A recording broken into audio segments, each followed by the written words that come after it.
حضرت عثمان غنی رضی اللہ تعالیٰ عنہ فرماتے ہیں کہ جس دن حضور نے تبوک کے لیے جیش اسرا کے لیے اعلان کیا نا، تو حضرت عثمان غنی فرماتے ہیں کہ حضرت ابو بکر صدیق تو سارا مال لے آئے تھے، جناب عمر آدھا لے آئے تھے، مولا علی شیر خدا نے جی کھول کے دیا تھا، لیکن 800 گھوڑے بما پالان کی ضرورت تھی، یعنی 800 فوجیوں کا خرچہ، اپنے لفظوں میں بات کر رہا ہوں۔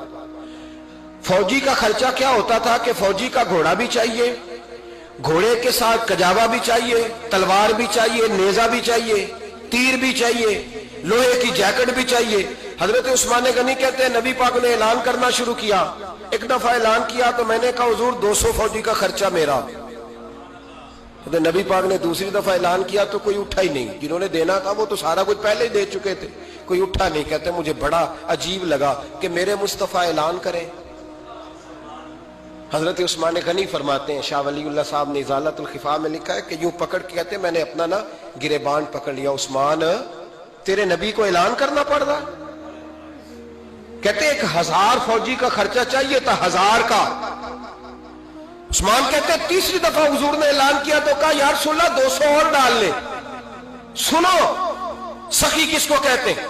حضرت عثمان غنی رضی اللہ تعالیٰ عنہ فرماتے ہیں میرے پاس کل خرچہ میرے پاس 800 فوجیوں کا تھا، میں سارا کچھ بھی گھر سے لے آؤں تو 1000 میں پھر بھی پورا نہیں کر سکتا تھا، لیکن جب نبی پاک نے چوتھی دفعہ کہا نا کہ اٹھو بھائی ابھی خرچہ چاہیے، عثمان کہتے مجھے لگتا تھا میرے گریبان پھٹ جائے گا، یار میرے محبوب کو اعلان کرنا پڑ رہا ہے۔ عثمان غنی فرماتے میں اٹھ کے کھڑا ہوا، میں نے کہا حضور اب آپ نے اعلان نہیں کرنا، آپ 1000 ہی میرے کھاتے میں ڈال دیں، میں سب کا بندوبست کرا دوں گا۔ فرماتے میں نے 200 فوجی کا خرچہ پکڑ دکڑ کے پورا کیا۔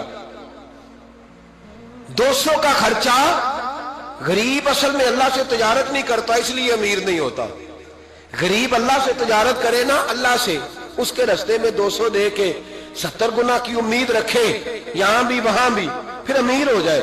یہ تجارت نہیں کرتا، یہ کہتا ہے اللہ کے رستے میں امیر خرچ کریں گے، میری نہیں ڈیوٹی۔ حضرت عثمان غنی کہتے ہیں میرے پاس 800 کا بندوبست تھا، میں نے 1000 کا دیا۔ حضور تشریف لے گئے، فرماتے ہیں جہاد سے جب واپسی ہوئی نا، ایک ایسا سودا تھا جس میں سے مجھے نفع کی امید ہی نہیں تھی، پر اللہ نے مجھے 11 گنا نفع عطا فرمایا۔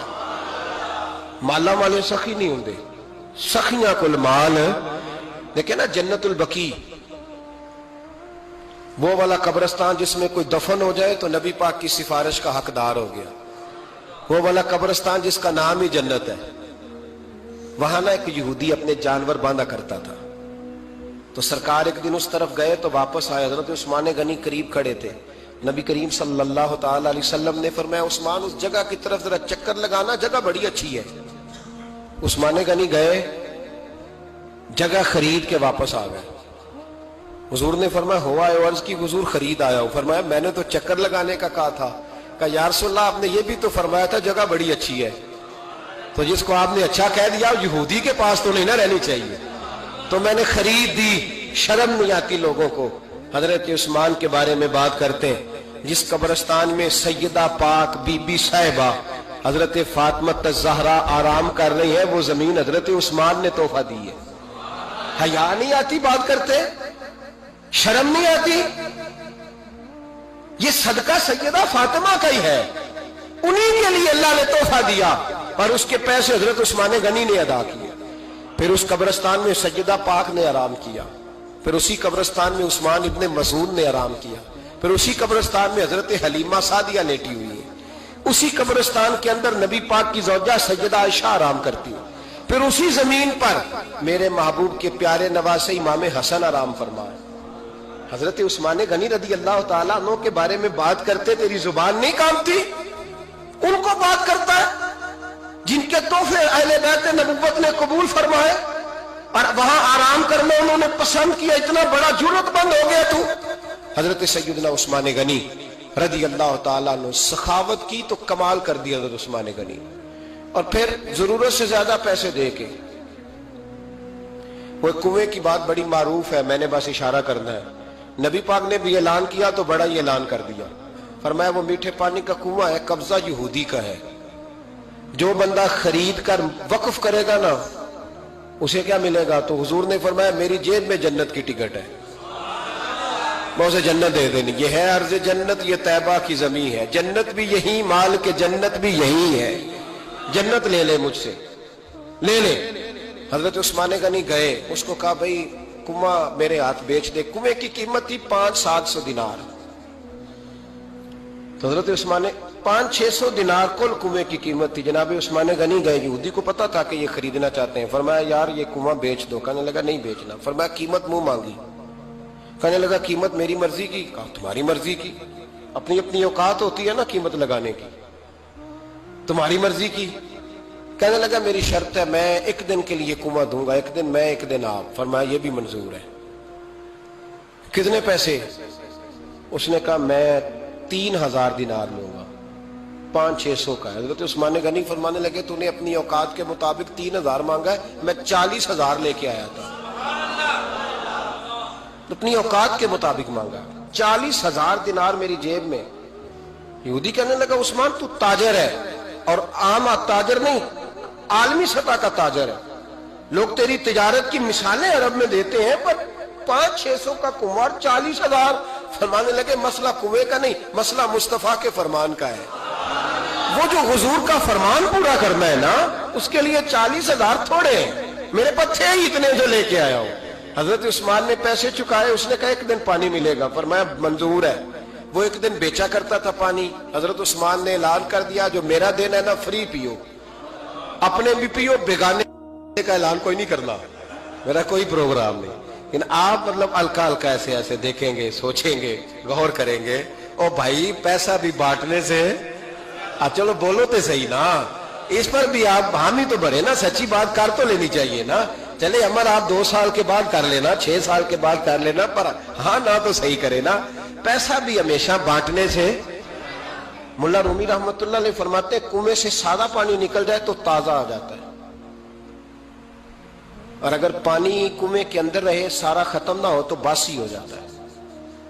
اس لیے فرمایا کرتے تھے میں اس کنویں سے پانی پیتا ہوں جس پہ رش زیادہ ہوتا ہے, لیکن وہاں سے پانی ختم ہوتا ہے تو تازہ آتا رہتا ہے. فرماتے تو اللہ کے رستے میں سارا خرچ کر دے, اللہ تازے عطا کر دے گا, اور پہلے سے زیادہ عطا کر دے گا.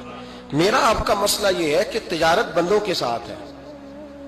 بندوں کے ساتھ جو تجارت ہے نا, بندے کنجوسی کر جاتے ہیں. بندے کا تو صحیح کام چل جائے تو پارٹنر کو فارغ کر دیتا ہے, تو فارغ ہے. اور اگر کبھی کسی کی دکان میں کوئی کرایہ دار اچھا اس کی دکان چل جائے تو مالک کہتا ہے تو جا, اب دکان میں نے خود کھول لی ہے, وہ فارغ کر دیتا ہے. بندوں کا تو مزاج. اور اللہ تبارک و تعالیٰ سے جب تجارت ہوتی ہے نا, میں نے ایسے لوگ دیکھے جن کے گھروں میں لاکھوں روپیہ ماہانہ آتا ہے, غربت نہیں جاتی. ان کو سوچنا چاہیے کہ کثرت والا پیسہ آیا ہے پر برکت والا نہیں آیا. حضرت عثمان غنی رضی اللہ تعالیٰ عنہ فرماتے ہیں کہ میں نے پہلے بھی میں بڑا تاجر تھا, لیکن جب سے مصطفیٰ کے نام پر خرچ کرنا شروع کیا, پھر کہاں کہاں سے آیا کب. اور بڑی سیانی بات فرماتے ہیں. آپ فرماتے ہیں میں کلمہ پڑھنے سے پہلے تجارت کو وقت زیادہ دیتا تھا, اور مسلمان ہونے کے بعد میں نے تجارت کو ٹائم تھوڑا دیا, پر اللہ نے روزی مجھے زیادہ عطا فرمائی. اس لیے برکت پر ہماری توجہ نہیں رہی, غیبی خزانوں پر خیال ہم نے چھوڑ دیا ہے. غیبی خزانوں سے جو چیز ملتی ہے وہ زیادہ ملتی ہے, جو مادی ذرائع سے ملتی ہے وہ چیز کم ہوتی ہے. حضرت عثمان غنی پر الزام لگا جب آپ کا دور حکومت تھا. یہ یاد رکھیں کہ سب سے زیادہ الزامات حضرت عثمان غنی پہ لگائے گئے. جن بندوں کے قد کاٹ زیادہ ہوتے ہیں ان کے خلاف پراپوگنڈے بھی لمبے چوڑے ہی ہوتے ہیں. بڑی بڑی بات یاد رکھنا. کہا گیا کہ حضرت عثمان لوگوں کو نوازتے بڑا ہے, بڑا دیتے ہیں حضرت عثمان غنی. تو حضرت عثمان غنی فرمایا کرتے تھے حکمران تو میں آج بنا ہوں, تو میں تو پہلے بھی بڑا دیتا تھا, وہ کس خزانے سے دیتا تھا. آپ جواب دیا کرتے. دیکھیں ذرا, لاکھوں لوگ حج کرنے آتے تھے, پر حضرت عثمان غنی حج کرنے جاتے تو اعلان کر دیتے کہ کوئی حاجی حج کے موقع پر آ کے کھانا نہ پکائے, سب کو کھانا عثمان غنی اپنی جیب سے دیا کریں گے. مینا میں لنگر کھانا ہوتا تھا حضرت عثمان غنی کا, مینا میں. فرماتے تھے کھاؤ حاجیوں جتنا کھا سکتے. اور پھر حضرت عثمان غنی کا اعلان تھا, خدام کو کہتے تھے میں آخر میں کھاؤں گا, پہلے میرے سارے آنے والے حاجیوں کو کھلایا جائے. ایک بات اور سن لیں, بڑا ستایا گیا حضرت عثمان غنی کو, پراپوگنڈے کیے گئے, آپ کے خلاف مہم چلی. عبداللہ ابن سبا نے بڑی مہم جوئی کی آپ کے خلاف. یہودیوں نے مسلمانوں کا روپ دھار کر بڑا آپ کو ستایا، تکلیفیں دی، جی آپ اپنے رشتہ داروں کو بڑا دیتے ہیں، فرمایا کرتے تھے جیب سے دیتا ہوں، مال خزانہ سے نہیں دیتا۔ حضرت عثمان غنی رضی اللہ تعالیٰ عنہ کو بڑا ستایا گیا۔ یہ واحد خلفائے راشدین میں خلیفہ ہے جن کا 40 دن پانی بند کیا گیا، کھانا نہیں آنے دیا گیا۔ لیکن کمال ہستی حضرت عثمان غنی کی، مولا علی جیسے شیروں نے جا کے کہا آپ اشارہ کریں، یہ جو آپ کے خلاف نکلے ہوئے ہیں تو ایک تلوار سے مار دیے جائیں گے۔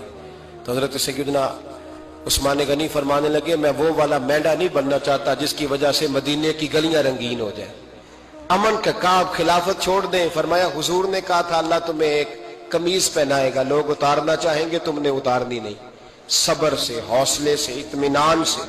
یہ وہ واحد ہستی ہے حضرت عثمان غنی، انہوں نے شہادت قبول کر لی لیکن تلوار نہیں چلنے دی، لوگوں کو ایک دوسرے کے گلے نہیں کاٹنے دی۔ وہ شخصیت ہے حضرت عثمان غنی کی، لیکن بڑا ستایا گیا، بڑا پراپوگنڈا۔ مجھے بتائیے اس کے بارے میں اللہ قرآن کی آیتیں نازل کر دے اور جس کے بارے میں مصطفیٰ کریم ایک بار نہیں تین بار جنت کی بشارت عطا کر دے، کوئی بندہ ہمیں تاریخ بتائے، حوالے دے، کہانیاں سنائے تو ہم اس کی کہانیاں دیکھیں گے یا نبی پاک کا فرمان دیکھیں گے؟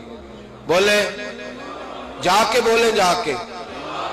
کسی کہانی پر کبھی بھی کان، بس ایک حدیث میں نے بڑی دفعہ سنائی ہے، پھر سناتا ہوں، ترمذی میں ہے، نبی پاک جنازگاہ تک گئے جنازہ پڑھنے، یا رسول اللہ فلاں آدمی انتقال کر گیا، جنازگاہ تک تشریف لے گئے جنازہ پڑھانے، لیکن جنازگاہ تک پہنچ کر محبوب نے فرمایا اس کا جنازہ نہیں پڑھانا۔ یا رسول اللہ کیوں؟ فرمایا اس لیے کہ یہ عثمان غنی سے بغض رکھتا تھا، تو حضور تو اس کا جنازہ نہیں پڑھتے۔